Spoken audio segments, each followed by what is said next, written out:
Hello and welcome back to another video. In today's video, I'm going to be showing you 10 tips that helped me reach Challenger. The first tip is knowing when to roll for combat charms, mainly on stage 4 and 5. So on stage 4, it's pretty expensive to be purchasing combat charms. However, what I preached in my last video was that if you spread out your roll down, so you don't use all your gold on 4-2, you can actually sometimes roll a little bit deeper across the rounds, and this will enable you to get combat charms.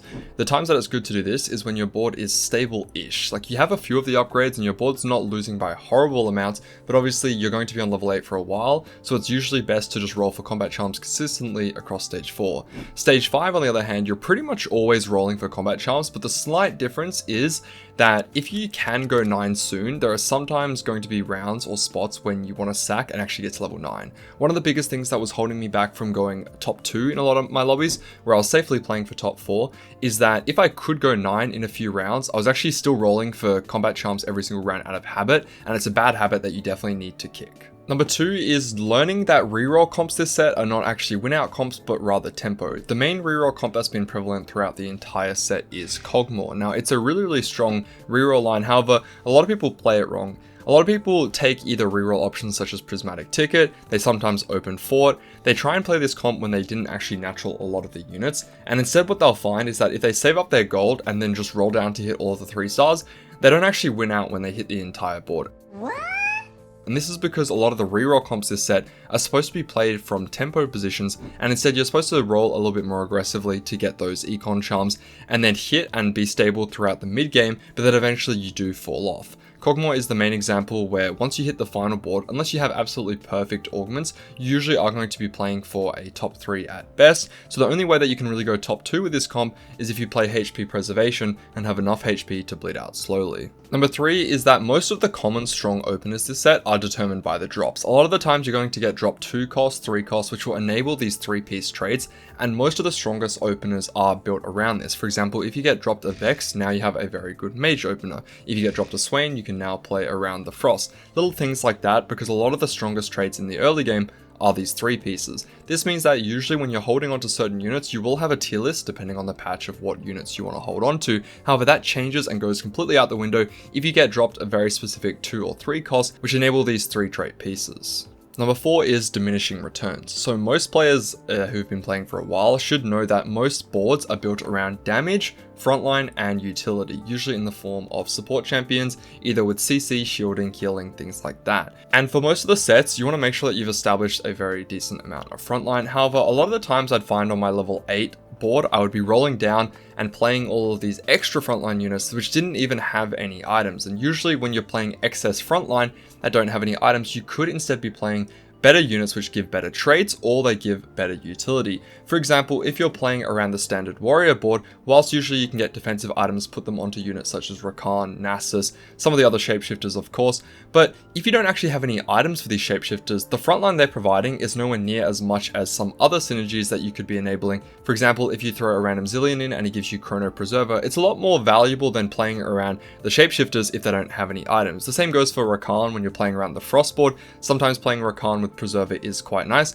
but again, if you don't really have any items for him, once you have that Nasus 2-star online, it's better to play some of these other synergy units which will give you more damage. It's all about balance between the 3. Number 5 is learning that item economy is sometimes more important than your tempo. So in previous sets you could get away with slamming items such as Sunfire, Spark, Shiv, and just making sure that you have enough tempo and HP to make it all the way to late game. However, if you're playing in very specific galaxies, the ones that give you low resources, and you don't have access to any extra items through your augments, most of the time you're only going to have 3 items for your frontline and then 3 items for your backline carry. Now, if you're playing around very specific units such as Callista, you really cannot afford to just slam all of these extra AD items or waste your bows, because you really need to get that Rage Blade, and ideally you have double Rage Blade for Callista. The same goes for some of the frontline units.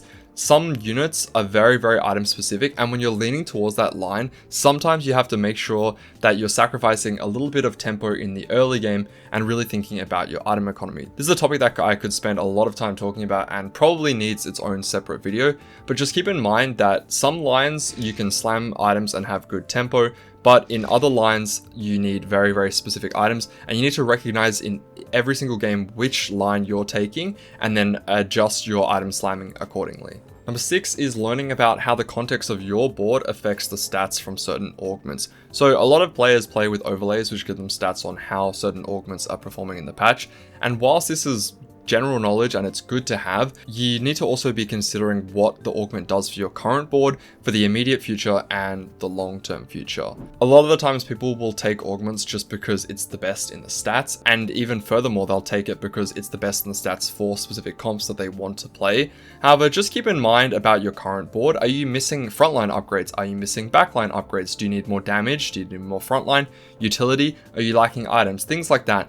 And you need to also be considering the fact that when you're playing a certain line, a lot of the times things are going to be repetitive for other players. For example, if you're playing around the warriors and you're playing 4 warriors for multiple carries, maybe you might see that in the stats getting extra items is good because you want to itemize absolutely everyone. However, are you playing in an item galaxy? Do you already have access to this? Maybe taking something else would be better in your spot. Consider the augments that you've already taken. And furthermore, you can even cross-reference this in certain stats. If you pay for premium on tactics.tools, you can also just see what you've already taken and then apply it. You're going to have less sample size, but it's just something to keep in mind. Number 7 is learning how to make cheaper boards on level 8 so that I can get to level 9. I actually spent an entire video talking about this concept, which you can go check out. It's my last video. But basically, the general idea of this is that if you can build yourself a cheap board on level 8, then you can get to level 9 and play around the legendaries. And this set and this patch in particular, the legendaries are just very, very powerful, and it looks like they're going to stay that way. So make sure that when you're rolling down on level 8, you're not trying to play the cookie cutter board, as sometimes you'll have other outs which can stabilize you and save you a lot of gold. You mainly want to make sure that you're doing this so that you can reroll for charms consistently across stage 4 and stage 5 if you need to, rather than just sending it all your gold down.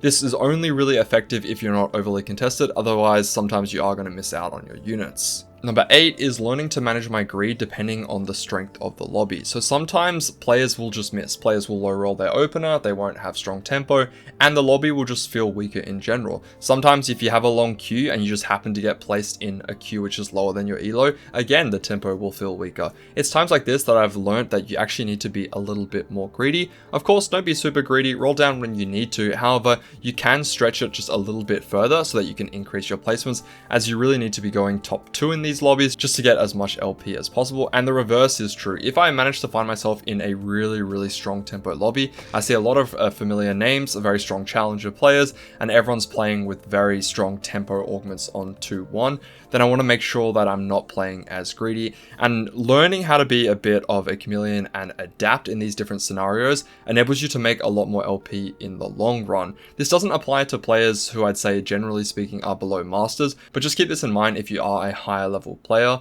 is that you really do need to be reading the tempo of the lobby, and you can get actively better at reading tempo by just constantly scouting and making board evaluations, checking how much HP you're losing per fight, and then adjusting your findings. And number 9 is not getting lazy with positioning. I know a lot of people who play TFT like to watch a second stream on the side.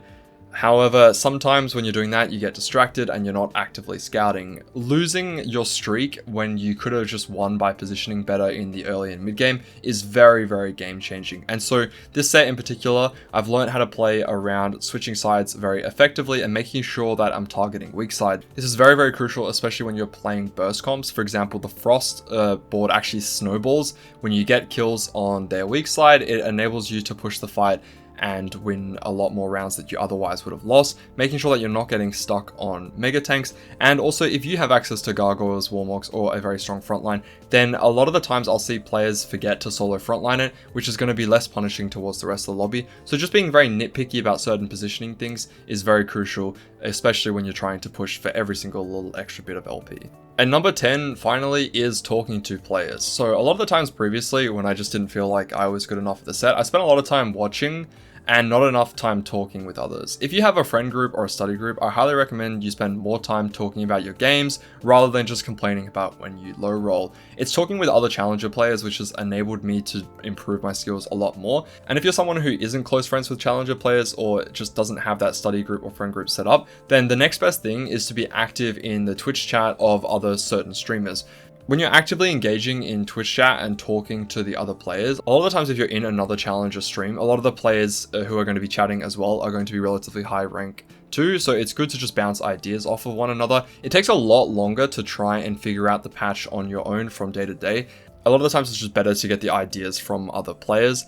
The next best thing is also, if you do manage to get that study group going, is reviewing your own games. I think that it's really important that you're recording and reviewing a lot of games that go poorly, because it's one thing for you to analyze your games and recognize where you went wrong, but a fresh pair of eyes is usually a lot better at dissecting that. So that's just something to keep in mind, is that building a study group is highly recommended. And that's it for today's video. I hope you guys did enjoy learning about the 10 tips I have for you to help you try and reach Challenger. If you enjoyed this type of content, then make sure to subscribe and stick around for more. But that's it for today. I hope you guys did enjoy, and I look forward to seeing you in the next one.